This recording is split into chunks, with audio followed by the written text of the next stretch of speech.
He's taught millions worldwide how to become rich. Now, best-selling author and financial expert Robert Kiyosaki reveals the financial secrets of the rich with you. See how Robert's simple formula for personal wealth can transform your life and put you on the path to true financial freedom. 60 Minutes to Getting Rich begins right now.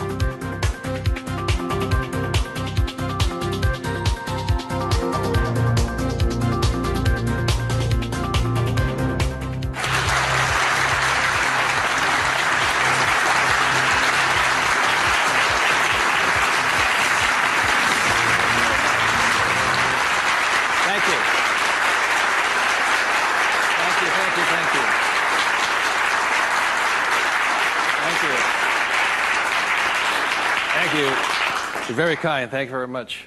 First of all, thank you for coming here this morning. And some of you came some great distances. I remember every time I do a talk, I'm always worried that people won't show up. And so my ego couldn't handle the blow. So thank you for showing up, and I'll do my best to be of some value or entertainment today. First of all, how many people have had the chance to read Rich Dad, Poor Dad? Good. Okay, thank you. For those who haven't had a chance to read the book, I'll give you a quick background on the story. Rich Dad, Poor Dad is a true story, and it's based upon my two dads. My real dad was the head of education for the state of Hawaii, a very smart man. He was the boss and things like that when I was in school. And my rich dad was my best friend's father. And my best friend's father was a man who didn't finish school. He dropped out of school at age 13. But ultimately became one of the richest men in the state of Hawaii. Self-made, did it on his own, and stuff like that. So Rich Dad, Poor Dad is a true story of what two fathers tell their two sons, my best friend and I, about the subject of money. And as the the positioning statement of the book says, what the rich teach their kids about money, that the poor and middle class do not. And as we all know, for the most part, we learn very little to nothing about the subject of money in school. And so what we learn about money oftentimes is handed down from parent to child. And those are the ideas that we have relative to the subject of money. So my rich dad was a man who, he was my best friend's father, like I said, when you look at the white sand beaches of Waikiki and the hula girls and the palm trees, my rich dad was the guy that owned the land underneath the hotels. And my poor dad, I call him my poor dad, although he was a high-paid government official, and I do mean high-paid. He made a lot of money. In fact, he made much more money as far as a salary and paycheck goes than my rich dad.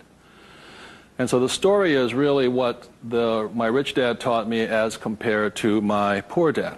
And so what we're going to be going over today are some additional ideas and thoughts and information that may assist you in getting wealthier, easier, quicker. How many people would like to get wealthier, easier, and quicker? Good. Thank you. So in contrasting them, most of us have heard, like my poor dad, very middle-class man, smart man, but he had middle-class ideas when it came to money and values. And he always said, son, our house is an asset, and it's our largest investment. And my rich dad would say, here I'm 9 years old. I go, okay, I got it, Dad, I got it, right? And then I would go over to my rich dad's house, and I would say, my dad just said our house is an asset and our largest investment. And my rich dad would say, well, that's why your old man's not rich, is because your house is not an asset, and if it's your largest investment, you're in really big trouble. And that's when the contrast that started to hit me. And then my poor dad always said, do you think money grows on trees? And his favorite words were, I'd say, Dad, let's buy this. He goes, I can't afford it. And my rich dad said he forbade his son and I from ever saying the words, I can't afford it. He said, the moment you say you can't afford something, it becomes true. So the power of the spoken word or your thought has the ability to become what you think is real in the world. So if you say, I can't afford something, that becomes your real world or reality. And what my rich dad said instead was, instead of saying I can't afford it, simply say, how can I afford it? Or in school, a lot of times, I'd say, hey, Dad, guess what? I'm going to be a millionaire. He goes, you can't do that. And my rich dad said, never say you can't do something. Ask yourself, how can I do it? And he said, and just in the switching of those words, if you say, how can I afford it? Your mind opens up to the possibility. And your mind then has to go to work. This is your single most powerful tool you have is the brain. But if you say, I can't afford it, then the thing goes to sleep and it sits there, goes dormant, and doesn't have to do any more work. You're the one who's doing the work then. So those are some of the subtle, differences. My poor dad, the school teacher, the head of education, always said to me, he says, son, go to school, get good grades, get a safe, secure job, high-paying job, and work hard. And my rich dad said, that's a good idea if you want to work hard all your life. He says, but if you want to get rich, you have to learn how to have money work hard for you so you don't have to work for it. And you also have to learn to buy companies. Don't be the guy applying for the job, be the guy that's handing out the job. But I want to give you something I rarely say to people, is that there was 3 main points that I think made a difference in my life. And point number 1 is that I realized very early on in life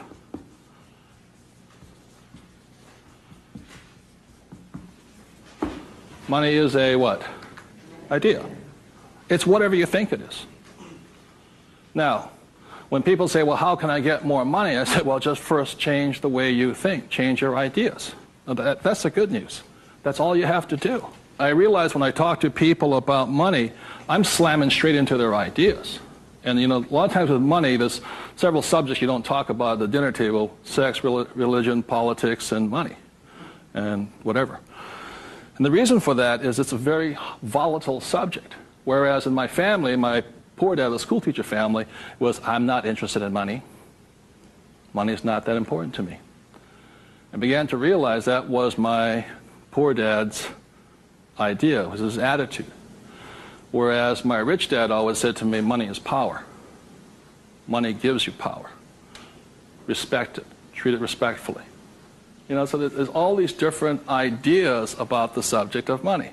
The thing I hear people say is, I'll never be rich. And that becomes a self-fulfilling prophecy, you see. And that's why money, just as an idea, is so, so powerful. And when I talk to people, I oftentimes ask them, I said, what did your parents tell you about the subject of money? Because that becomes real. If you were told, go to school and get a job, see, many of us may not be in the same profession, but we're following the same path. And most people did not come from families that were rich. In America, less than 1 out of 100 people at age 65 becomes rich. In the richest country in the world. 1 out of 100. 4 become wealthy. I think 56% are dependent upon the government or a pension to take care of them. And they start going downhill. So what I had to do, what I'm going to be talking to you about, is I had to watch my ideas, I had to watch what I said, and I had to watch who was giving me the ideas. Okay? Because they're not the same. Like you go to one doctor and they say, eat a low-fat, high-carbohydrate diet. You go to another doctor, they say, eat a high-fat, low-carbohydrate diet. Somewhere you got to make your choice. Number 2, the thing that I learned by having 2 dads with their contrasting points of view, I realized this really early on.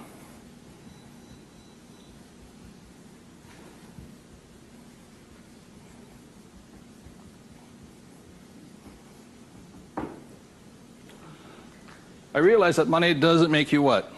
Rich. Because my poor dad made more money than my rich dad. So I think one of the biggest mistakes we've been going into is a lot of times people actually think if I win the lottery, then I'll be rich. Or if I go to Vegas or gamble or my luck changes, then I'll be rich. It has nothing to do with it. Money is a very powerful tool, as my rich dad used to say. If you use it well, it'll make you richer. If you abuse it, it'll make you poor. So one of the big things that my poor dad made the mistake of saying, he always thought that if he got a pay raise, that would solve his money problems. And the trouble is, every time he got a pay raise, he got bigger problems. So it made him poorer and poorer the more money he made. Does that make sense, you guys? That was a very big problem with him. And then the third thing I realized by having 2 dads and having 2 contrasting points of view was that there's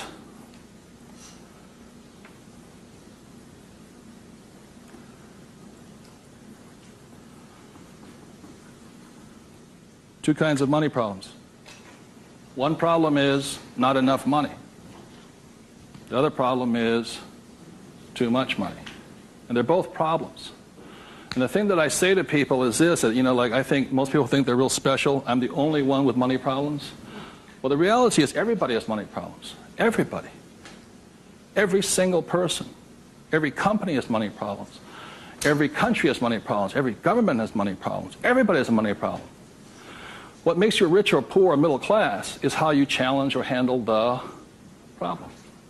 And what most people do, since, so most of us came from families where the problem was too much or too little. Too little. And that becomes our idea. We think money is scarce, hard to get, work hard for it. Very popular idiom going around today suggesting that the way you get rich is cut up your credit cards. Oh, man. Live below your means. Those are poor people's mentalities.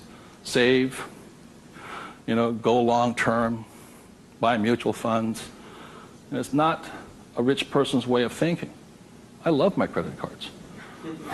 They make me happy.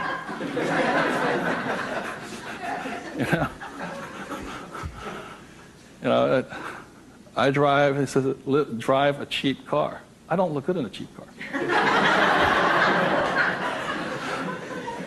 I don't feel good. Now, the point I'm making here, again, there's poor, middle class, and rich. And very early on in my life, I really realized that being poor and struggling did not look good on my face. And I did not like it. But I grew up in a family that if you were rich, the idea was that you were crooked, evil, not caring, inhuman, not generous, and all that stuff. So if I said I want to be rich, then I went against my family's values.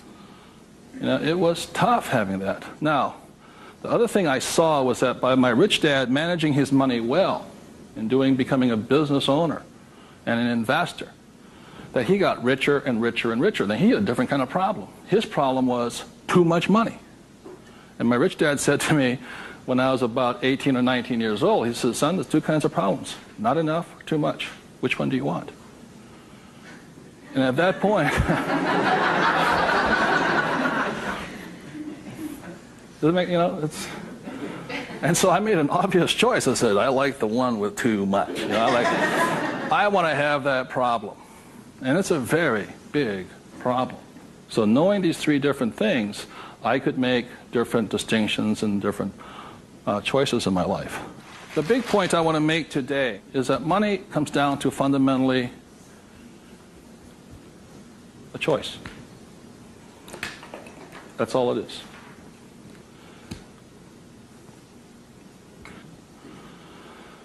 And so, as a young boy having two dads starting at age 9, I had to make a choice of which dad I was going to listen to. And it was a tough decision. Really, really, really hard because I loved both men. Both men were big men. If there was a role model that they filled, they were tall, and they acted like John Wayne or Robert Mitchum, not Pee Wee Herman. They were big, strong, powerful, good, honest, hardworking men. I loved them both. But their ideas were almost polarized, completely opposite. And that's why in Rich Dad, Poor Dad, in the book, I write that Robert Frost's poem, I think, The Road Less Taken or The Road Less Traveled, I had to make a choice of which one I was going to listen to. Which one was I going to follow down the path? And I made that choice. And it was a hard decision because I had to go against my whole family's culture, beliefs, and they're all school teachers. When I came back from Vietnam, they said, because I got my bachelor's degree. I got that Bachelor of Science. They said, now, son, you are going for your master's, aren't you? I said, I kind of doubt it. He said, but you won't get a good job. You get a better pay raise if you have a higher degree. I said, I'm not going to get a job. And it's hard. You sit at the dinner table and there's no conversation, Well, you going to get your doctorates? I said, well, if I'm not going to get my master's, I don't think I'm going to get my doctorates. Yeah, but you get a better pay raise. They came from the government model that it was not what you did, it was what your degree was that you got paid by. And that's their reality. It's not my reality. So I had to make a choice. And the thing I say to people is that in many ways I'm more like my poor dad. When I retired in 1994, sold my company and all this, I was set for life. I realized that I'd been too much like my rich dad, and that I wanted to run the second half of my life more like my poor dad, but I was going to teach people what my rich dad taught me. That was a decision I made. But the thing is, it's a choice. And my propensity, my natural inclination, my genetic makeup, my mental makeup is more to be poor. I have to fight my natural inclination to go for job security, to play it safe, save money, invest for the long term, all that other rot my father believed in. The point I'm making here is this: every morning I get up, I still make the same choice. Every morning I get up, I make the choice. Do I make the choice to be poor, middle class, or rich? And we all have that choice. We have to, as individuals, make that choice. By the end of my talk today, you'll find out how easy it is to become exceedingly wealthy. But it's just a choice. Okay? So my intention is to maybe shake some of your core values. Think about the way you think, change the way you think. You may want to make some new choices and things like this. That's my purpose. So what I'd like to ask you to do is you find a partner. I'll give you about 30 seconds, and you can just talk it over. You talk about what your parents taught you, what choices you had, but more importantly, talk about this subject here. It's just an idea. What were some of the ideas you got from your family?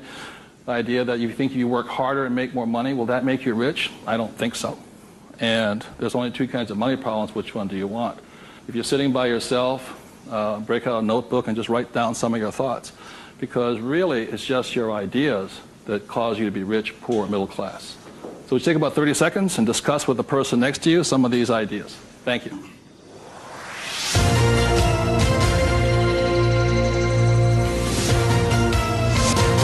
The main point of the book, Rich Dad, Poor Dad, for those who have not read it, so this is book number 1. The main message and the point is the importance of financial literacy. Can you read a financial statement? So, again, comparing my rich dad and my poor dad, the school teacher, was very word literate. I mean, he read a novel a week. He read constantly. And he used to say to me, readers are leaders and leaders are readers. I said, good. And I go see my rich dad, who didn't read that much. He says, but the difference between your father and I is I can read numbers. So Rich Dad, Poor Dad is very simply about the numbers. And this is an income, expense, assets, and liability. And that's the basis of financial literacy, financial statement. Now, the problem, and so what it is about the difference between assets and liabilities, things like this, and this is really what the book was about. The thing about asset, my father would say our house is an asset, and my rich dad would say it's not, because very simply assets, according to my rich dad, asset will put money in your pocket whether you work or not. And a liability will take money from your pocket whether you work or not. That was very simply it. The important things about a financial statement is that it allows you to see the truth instead of being stymied by other people. My bankers never asked me for my report card yet,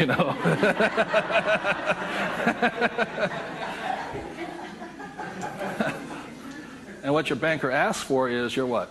Financials. Because what a banker wants to see is your financial intelligence, not your academic intelligence. And both are important. Academic intelligence is important, forever. But so is financial intelligence. So what my rich dad said, your financial statement is your report card once you leave school. And the problem is 99% of the people leave school and they don't have a clue what a financial statement is, much less what a checkbook is. They know credit card, but they don't know much beyond that. And so they're easily swayed with the idea your house is an asset, and that's what gets them in trouble. They can't tell the difference between an asset and a hole in the ground. So that's a big problem there. Okay? And then book number 2, which is this one here, was the cash flow quadrant. Quadrant means 4. And the quadrant was the 4 people that make up the world of business. E stands for employee, S stands for self-employed, B stands for business owner, and I stands for investor.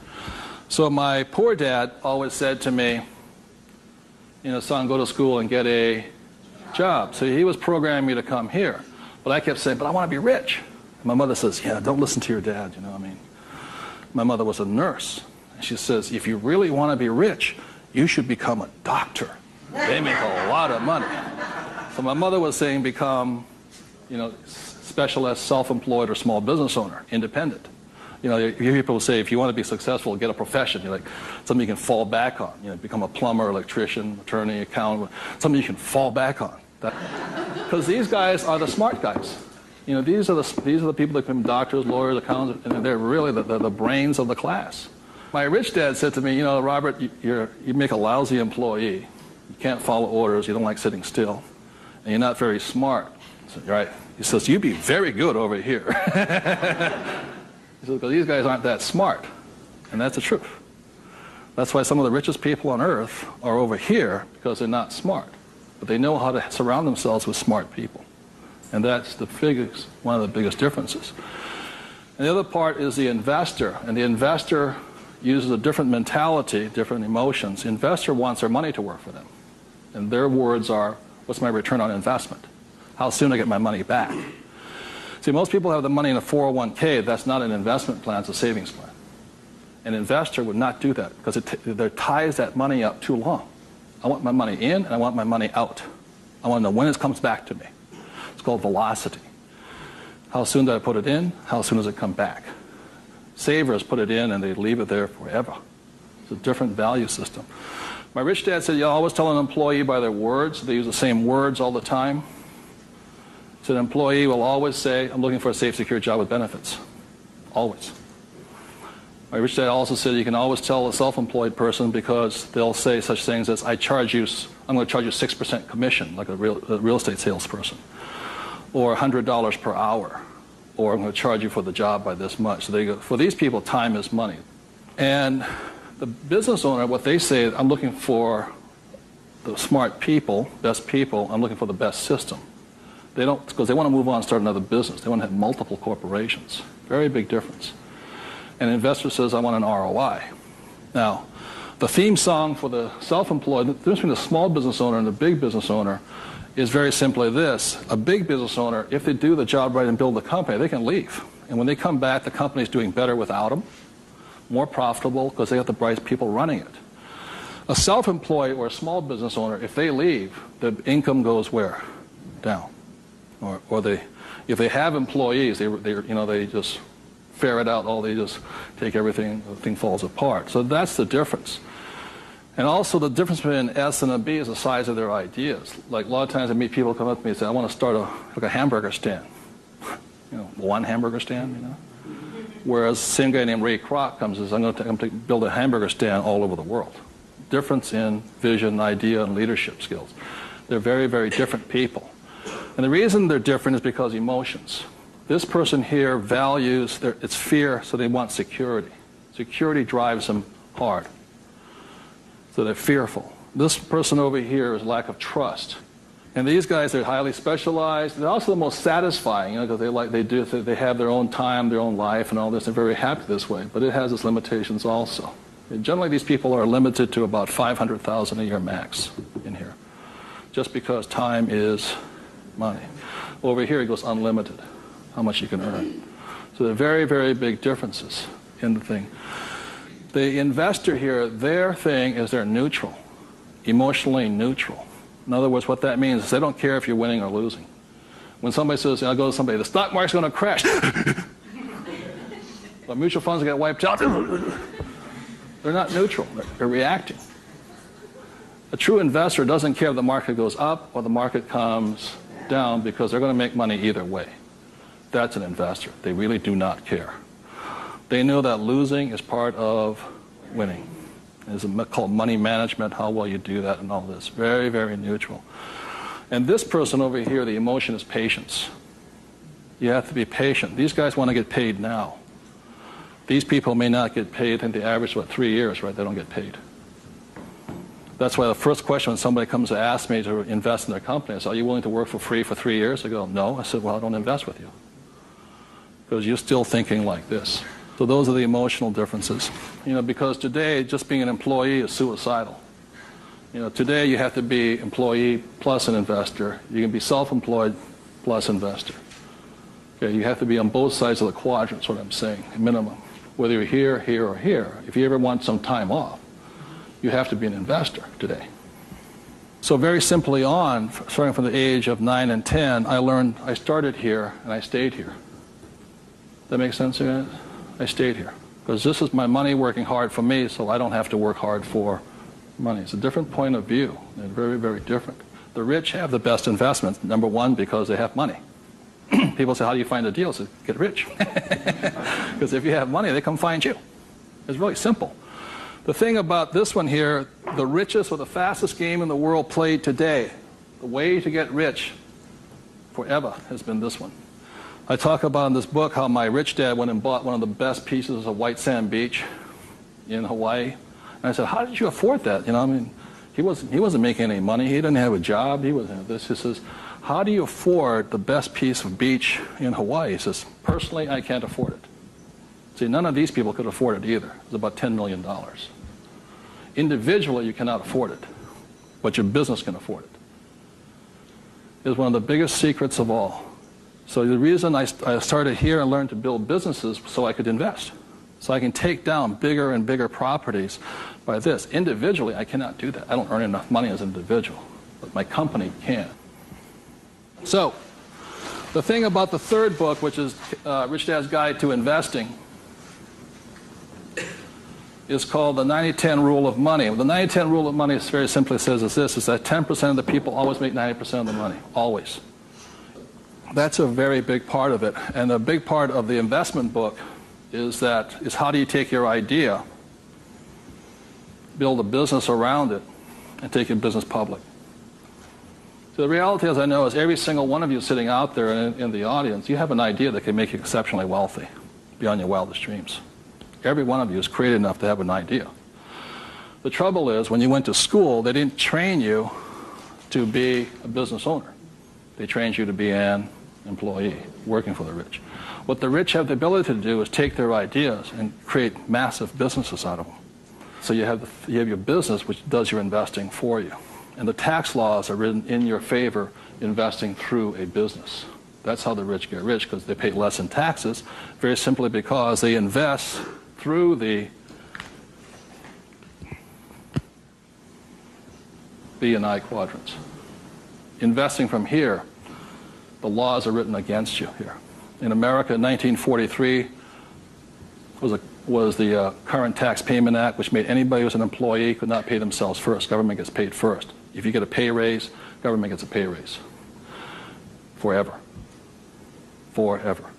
You make $1 million, you still pay more in taxes, incrementally. 1986, they passed the Tax Reform Act of '86. All doctors, accountants, attorneys, and the laws were changed against them. But they never changed the laws for the rich, because this is how the rich have gotten rich, by owning corporations and businesses. And that's been in effect since 1215, which is the signing of the Magna Carta.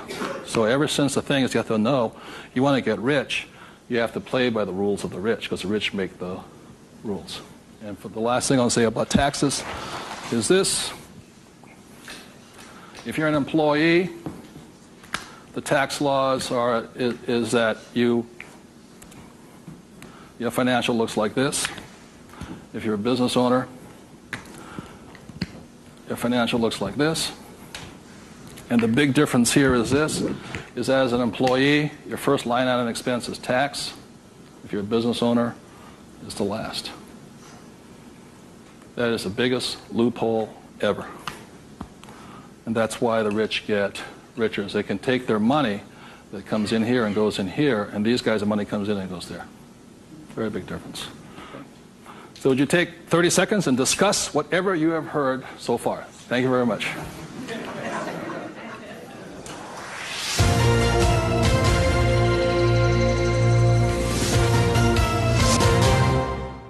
One of of ways I understand that money does not make you rich. When I was in my 20s, late 20s and early 30s, I became a millionaire.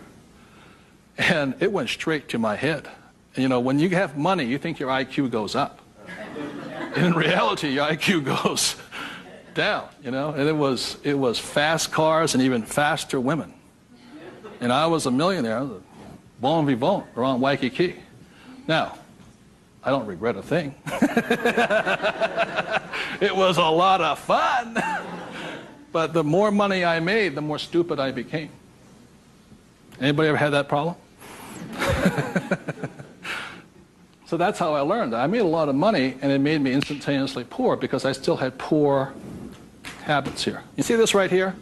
This is financial literacy or financial intelligence. If you cannot read a financial statement, you cannot tell what's happening. You cannot read. And what you don't see here is how the rich make more and more money because of this one little loophole here. You know, that's my account. You know, over here you hit 335,000 in income, and your tax rate keeps going up. Over here you hit 335 in income, your income rate, tax rate goes down. The laws are written for the rich by the rich. Period. So, very quickly I'll go into a financial statement. And this is the basis of wealth here.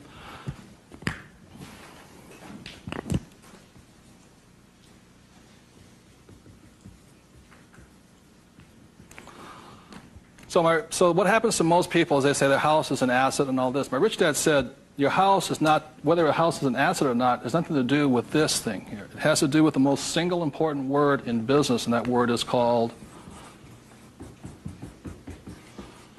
what's the word? Cash flow. It's cash flow determines it. So, very simply, when I was 9 years old, my rich dad said an asset is something that flows money into your pocket, and a liability is something that takes money from your pocket. Just because your banker or your accountant says your house is an asset doesn't mean it's an asset.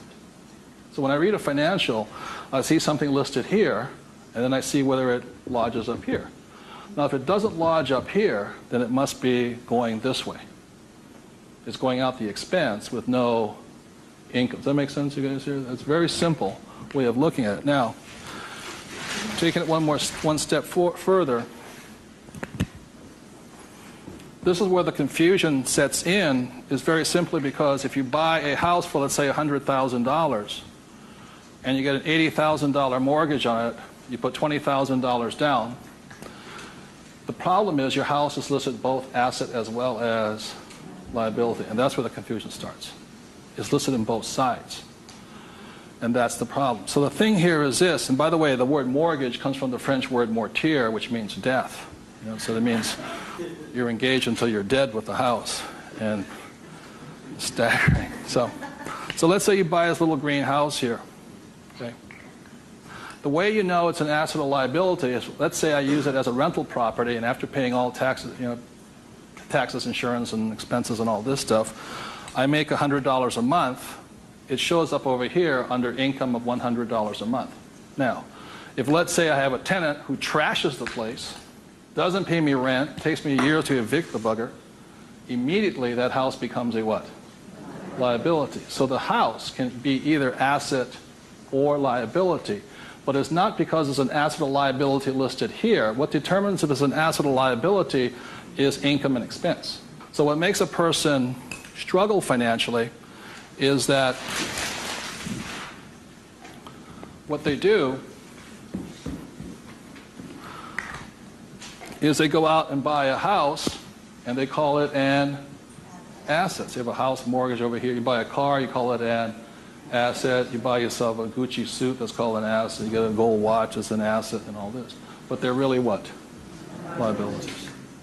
And so what happens is, I can tell if a person's rich or poor or middle class very simply by reading the financial.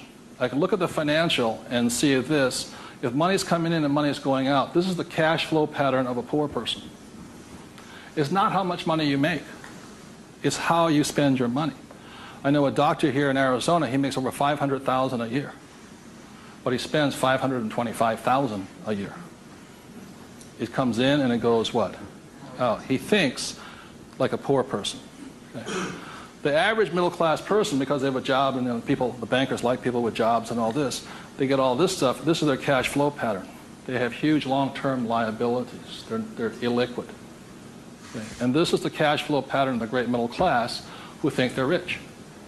My rich dad said, it's just because you live in a big house, have a nice car, and wear nice clothes, doesn't mean you're rich. You could be broke, more poor than the poor person. So the difference was, for me, was that I spent my life learning how to acquire assets. So I don't need a job. The object was never to work for money. It was to learn to acquire assets that put money in my pocket, either stocks, bonds, real estate, businesses. So this is the cash flow pattern of the rich. The way to find out how rich you are is this: is let's say you're married, husband and wife. If the two of you stop working, what happens? See, if my wife and I stop, income still keeps coming, because it's not dependent upon us working. The average person, all their assets, they realize if they stop working, are really liabilities. As my rich dad said, assets feed you if you stop working, liabilities eat you. And the reason they can't stop working is because the liabilities eat them. So the definition of wealth is how long can you survive without working? And it's measured in days or years in time. So when I retired in '94, my wealth was infinite. In other words, I always had more than enough money coming in that was greater than my expenses. And that's a way of thinking. Would you please take 30 seconds to discuss that thing on cash flow? It's cash flow that determines if you're rich or poor, okay? Thank you.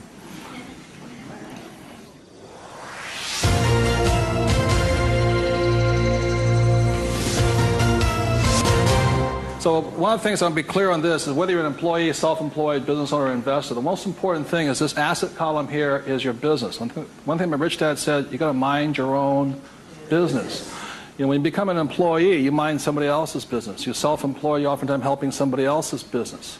So regardless of where you are, this is your business here. Like I talk about a rich dad, poor dad, you know, somebody says, what profession are you in? What business are you? I'm a banker. So, well, what, you know, that's their profession. It's not their business.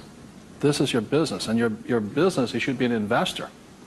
You know, managing your own portfolio, acquiring your own assets, be it business, real estate, or paper, like stocks, bonds, and mutual funds.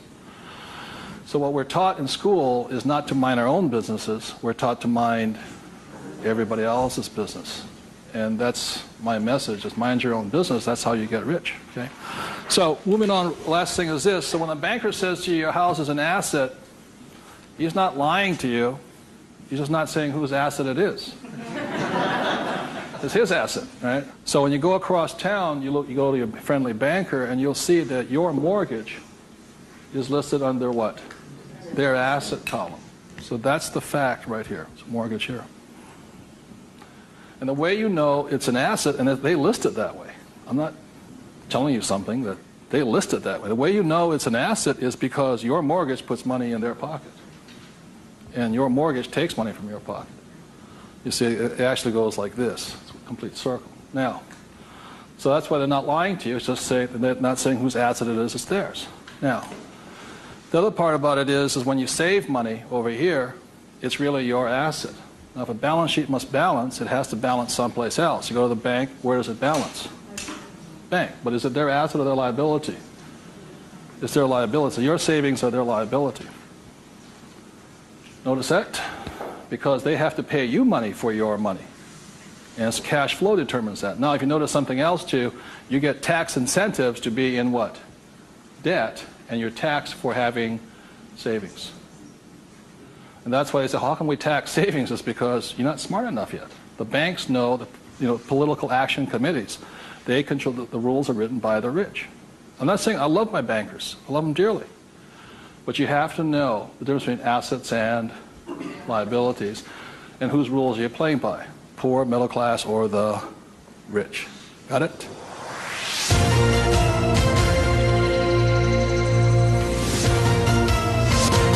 I'm going to talk about a subject that's getting nearer and dearer to many of my peers' hearts lately.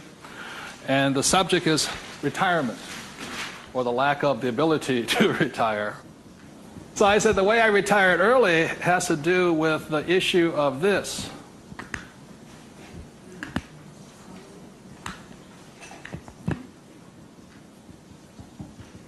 Debt versus what? Equity. The reason I could retire early was because I'm in debt.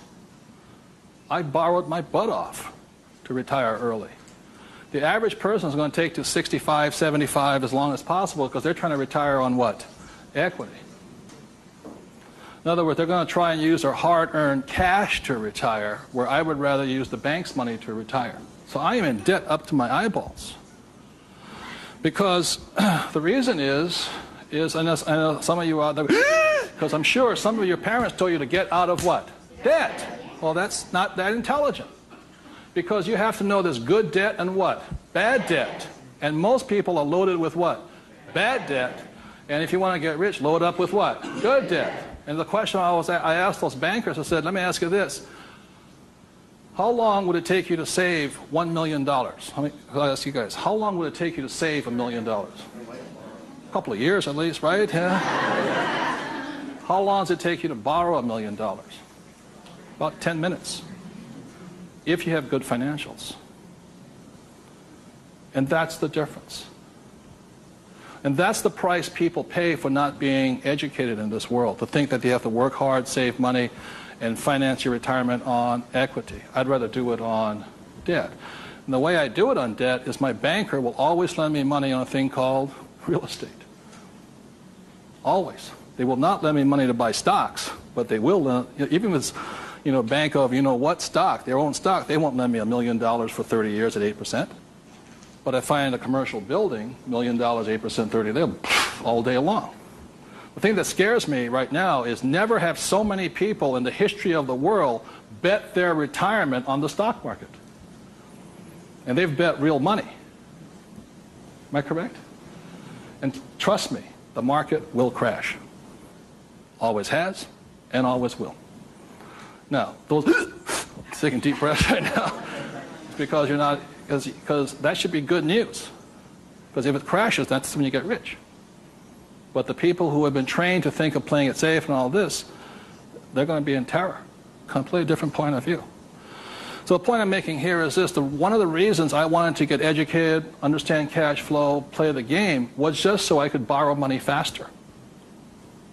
When my poor dad always said to get out of debt. Debt was bad. So I just called, I just called my broker down the street here. I said, I need 2.4. He says, come in and sign the paperwork. That was it. 2.4 million, just sign. Now, because I can take that money and make 10 million out of it, the average person will go on vacation with it.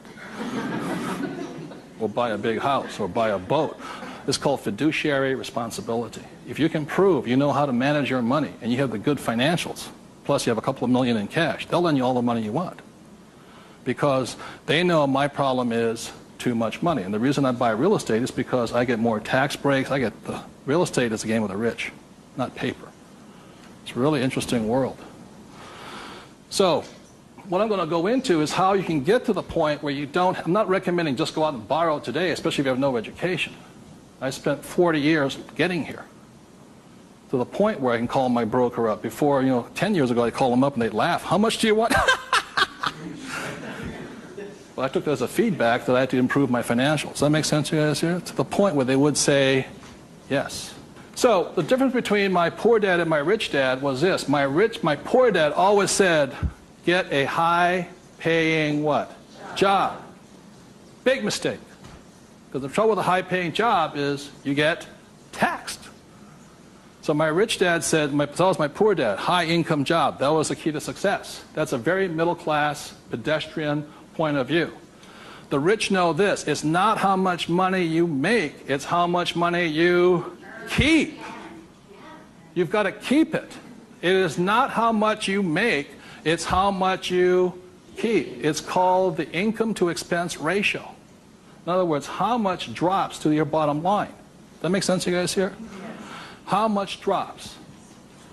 So the minimum is 30%. So if you're making $1,000, the minimum that can drop is 30%. If you're not going 30% to the bottom line, in other words, this way, and you don't have to do it, I'm just giving you the ratios that work. If you have $1,000 coming in this way, then 300 needs to hit here somehow. That's the ratio. The average person, you know how much is hitting here? Nothing.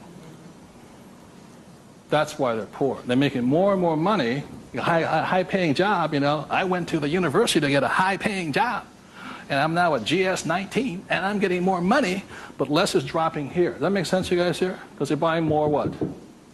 Liability. It's called the income-to-expense ratio. How much is dropping? That's what counts. I listened to Sir John Templeton. He said when he first got married, for every 1,000 that came in, 500 hit here. That's what makes the rich rich. It's not how much they make, it's how much they keep. It's a matter of focus. And my poor dad always said, I'm making more money. My rich dad says, I'm keeping more money. Big difference, huge difference in long-term wealth. It's how much is hitting this here. So the thing I have is an exercise that'll prove that anybody can be rich. And when I was a little kid, my rich dad gave me one of these. He gave me 3 of these little things. They're called what?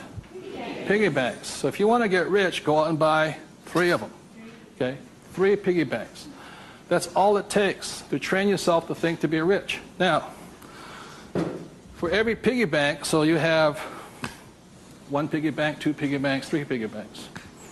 1 is for saving, 1's for investing, and 1 is for tithing or charity. Very important to give. The decision you make today, I'm talking about choices. You can say, well, that's too simple, you know. But the choice you make is for the rest of my life, or for the next 90 days, whatever you can handle, how much am I going to put in each bank every day? Not once a week, every single day. Because what you're training is your brain to think like and act like and be like a rich person. You're dropping it to the bottom line. So, let's say the most you can handle today, given your horrific financial brilliance, is $1. Good. Now, I don't care the dollar amount, but I do care that you do it. It's like going to the gym and saying, you know, today I look like a sumo wrestler, but tonight I'll look like Arnold Schwarzenegger. It's not possible, you know what I mean? It's not going to happen. So how many people right now could say for the rest of your life, with 3 piggy banks, you'll put $1 a day away per bank? Good, right? And it's not, and everybody can do it. But the problem is, most people won't. And that's the difference. But once it hits your piggy bank, it's yours for the rest of your life. You pass it on for generations. That's what the rich do. The middle class finds some cheap and tacky excuse to break the bank. Am I correct? You know, I got to spend this money. That was my poor dad. Well, if I make more money, I'll get a pay raise next year. The government, you know, be a GS-19.5. But they kept breaking the bank. Now, it has nothing to do with the dollar amount. It has to do with the habit, the way of thinking, that this is more important to me than eating. It's more important than my kids' clothes. More important than everything else is this. This is first. So start with $1. Everybody can do that. All it is 0 to go to 10. Now, at this point, people say, well, that's not that tough. Try $10 a day. Then you see some heartbeats. At that point, you're now at the boundary of what's possible for you. It's only a 0 added on to it. And you want to spend it. Now, if this becomes easy at $10, then just up it to, and you'll find your heart rate going up. So when people say, well, this is a simple exercise, I'm beyond it, then try going to, it is not the dollar amount. I mean, it's not the things, it's the habit. And you know you're a stud.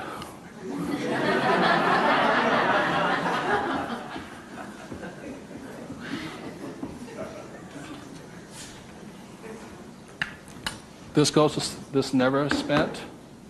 This is what your mad money is. You buy your properties and stocks and bonds, mutual funds with. You can afford to lose this if necessary, but you never lose this one. And you tithe your church or charity of your choice. Now, I give to the charity that I would like to support, but I don't have the time to support. So you put your money where your body would be. Does that make sense to you guys here? My rich dad gave it to his church. My poor dad gave nothing. He says, when I have the money, then I'll give it. That's why he was poor. The next point here is that my rich dad always believed in job security. My poor dad, job security. And my rich dad believed in financial security. So the way you get financial security is, again, via these three things. This is the basis of it. Savings, investing, tithing. So the way you get financial security is start with this, and then I start investing with this. Does that make sense? My investing account, this is when I had my fun. I play with that money. So the deal here is this, whether you're buying a business, real estate, or paper, the ratio is this. You can ask my wife the question. For every, somebody says, well, I don't have any money. How do I get some money? I said, start with that, the 3 piggy banks. Or how do you find a nothing down deal? The reason they want a nothing down deal is because they got nothing to put down, right? And that's the most risky thing you should do. You can only take a nothing down deal when you have a lot of money to put down, because it's too risky. I can take a nothing down deal because I got the money to cover it in case it goes bad on me. But the point here is this, how I got my experience, how I can find a deal is this. You can ask my wife this. For every one property I buy, how many properties or businesses or stocks do I analyze? 100. That's the ratio. Before I buy one piece of property, I will analyze a minimum of 100 properties. If I don't buy one property in that 100, I start all over again. It's 100 to 1 is the ratio. That's how I find a deal. Not only that, is when I had no money, what was I doing? Still analyzing a deal. It's 100 to 1 before you can find one deal. When people come, I went with a ride with a realtor and we found one property and we bought it. I said, how many did you look at? Just that one. That's an idiot, not an investor. They have no clue. The way you want to find out the market trends, the ups and downs, the ins and outs, is you got to analyze 100 deals. Out of that 100 deals, you put in offers on 10. Because 90 are bad. But in the practice of analyzing the deal, you get smarter. I learn more. I learn something from each deal I look at. Of the 10 I invest in, or I put offers in, I might get 3 accepted. Now, this comes from my friend Dolph DeRoos, who's a real estate genius. He says, if this number is like 6, what does that mean? You're offering too much money. That means you're not being tight enough. You've got to screw it down a little bit more. It gets down to nobody accepting you're too tight. So you want to keep it in this ratio. Of that, you'll buy one property. When people say, how did I get my education? I got my education evaluating deals. I estimate to this day right now, I've looked at over 50,000 deals. That's how I got smart. Instead of going to work, I look at deals. If I'm buying a business, the ratio is the same. 100, 10, 3, 1. If I'm buying a stock in a company, I've got 100 companies, same ratio. Everybody can do that. Does it cost them any money? No, not at all. It's free. When I go on vacation with my wife, Kim, she knows where I'm going to wind up. It's a real estate office or a brokerage office because it's a habit. So this is what gave me financial security, and what my poor dad focused on was what? Job security. He had no assets when he lost his job. Okay? 30 seconds, please discuss that ratio. 50,000 properties I've looked at now.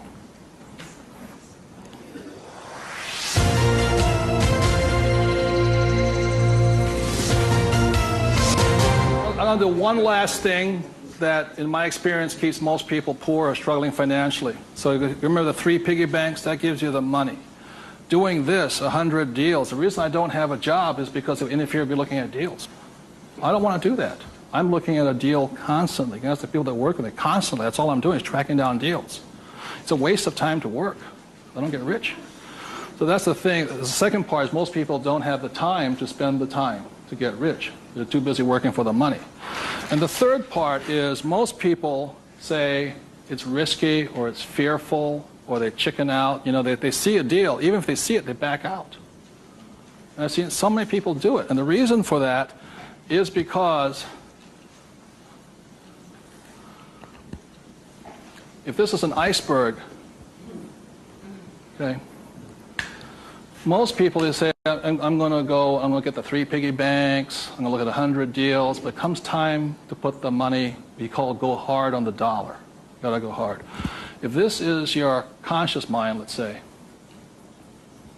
this is your what? Subconscious. Money, sex, politics, religion. This thing takes over.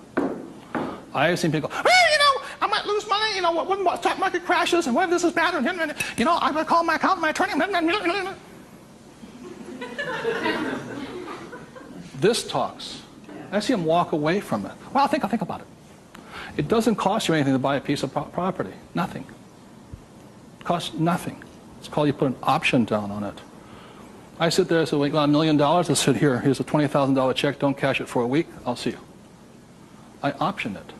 Same as in the stock market. Option. I don't use the thing. It doesn't cost you any money to buy a piece of property. But people will talk themselves out of it. Instead of interacting, these guys are reacting. And it's really tough here in Arizona, or you don't know what it's like to be in New York. I'm going, it doesn't make any difference, because the problem is between your ears. Because the fears come up, they start talking. You can't talk to these people at that moment. They're like, and the reason is because of the magic word. What is it? Fear. And what happens to the average person, fear stands for false evidence appearing real. And what I mean by false evidence is that if this starts talking, they'll start gathering the evidence to make sure that it's real. Well, you know that most businesses fail. Let me show you the facts, and let me show you the stats. See, they're looking for all that false evidence. They'll validate, they'll justify it. They'll call their mother, their sister-in-law, their brother-in-law. Yeah, we agree with them. Am I right? Yeah. They'll make it real. It's not real. Like, I got crucified that said, that the 9 out of 10 businesses fail. I said, that's correct. Most of them fail, but one makes it. I said, look, I failed twice. Twice I was part of the 9, but once I made it to the 10. The difference between you and me is you haven't failed at all yet. Yogi Berra once said the great thing about the National League is that if you strike out 7 out of 10 times, you're in the Hall of Fame. So the biggest mistake was by my poor dad, my rich dad. This did his thinking for him. He could give you all the reasons why you fail. When I failed, I felt terrible for about a year. It was horrifying. I lost millions of dollars. Self-esteem, I was homeless again, on the street and all this. But once I got that back, I was stronger. Then I failed the next time. A little bit, 6 months, depression. Third time I hit it.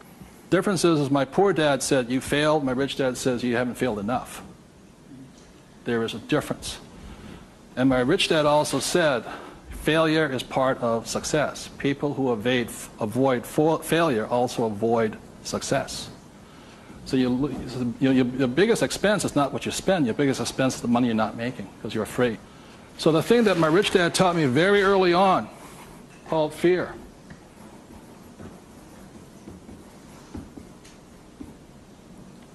Fail early and fail responsibly. Look, if you know you're going to fail, do it now. Don't wait. Because each time you make a mistake, you get smarter if you do it responsibly.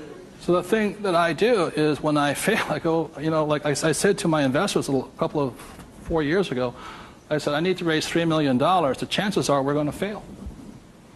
And if you can't handle the $50,000 shot, don't put your money in here. There's a good chance I'm going to fail on this one. So people left the room, and I got more money because I was forthright with them. I said, if I lose it, I'll tell you I lost it, and I'll tell you the next deal. But failure is part of the process. So the thing that I say to people is fail early, correct, but fail small. The first deal my wife and I did when we got back into real estate was a $45,000 deal, $6,000 down. If we failed, we would have got smarter than somebody who didn't fail at all. But we didn't. So we pushed the boundary, going bigger and bigger, hoping to fail. While everybody's avoiding failure, I'm hoping to fail because I'm going to get smarter. I open my mind up, I ask people for their advice, I synthesize the data, make my own decision. But I live and die. If I make a mistake, I own this. I apologize, I blew it. I made a mistake. This is what I learned. Continue on. So I want to thank you all for being here. The thing I want to leave you most with is that every morning, as a 9-year-old boy, I thought, who was going to listen to? It was a choice, rich dad or poor dad. Every morning I get up and I still make that choice. Who am I going to listen to? And I hope you make your choices for yourself. Thank you very much.